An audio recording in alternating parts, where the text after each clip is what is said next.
બનાસકાંઠા જિલ્લામાં state monitoring cell દ્વારા મોટી કાર્યવાહી કરવામાં આવી છે. થરા પોલીસ મથક વિસ્તારના ઉણ ગામ નજીક હાઈવે પરથી પસાર થતા ટ્રકમાંથી 900 પેટી વિદેશી દારૂનો જથ્થો ઝડપાયો છે. દારૂ અને ટ્રક સહિત કુલ 1.20 કરોડ રૂપિયાનો મુદ્દામાલ જપ્ત કરવામાં આવ્યો છે.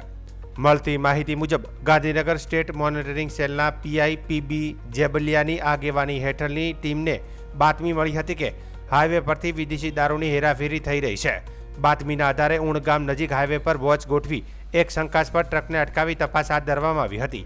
તપાસ દરમિયાન ટ્રકમાં કપડાના બોરાની આડમાં સંતાડીને રાખવામાં આવેલી 900 પેટી વિદેશી દારૂ મળી આવ્યો હતો. પોલીસે ટ્રક નંબર RJ18GA6642 સહિત કુલ 1.20 કરોડ રૂપિયાનો મુદ્દામાલ જપ્ત કર્યો છે. સ્થળ પરથી 2 આરોપીઓની ધરપકડ પણ કરવામાં આવી છે. પ્રાથમિક પૂછપરછમાં દારૂનો જથ્થો પંજાબથી કચ્છ લઈ જવામાં આવતો હોવાનું સામે આવ્યું છે. હાલ એસએમસી દ્વારા સમગ્ર નેટવર્ક અને અન્ય સંડોવાયેલા આરોપીઓ સુધી પહોંચવા વધુ તપાસ હાથ ધરવામાં આવી રહી છે.